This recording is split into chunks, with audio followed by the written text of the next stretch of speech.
Hi, I'm Alex Kelly. I'm the marketing coordinator here at Dr. Hal Stewart's office. I'm also his oldest daughter.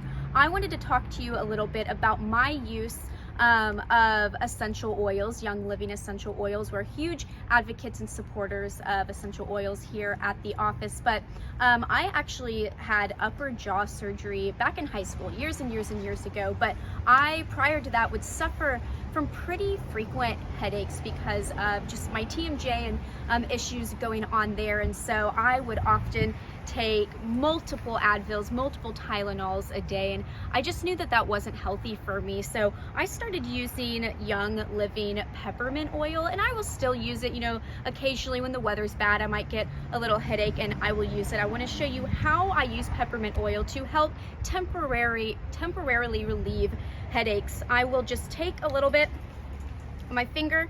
I like to put it behind both of my ears. I like to put it on my neck and my forehead.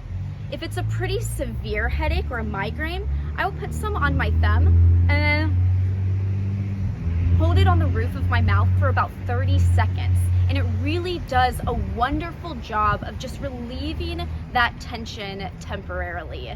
Thank you so much for listening. We love all of you guys out there.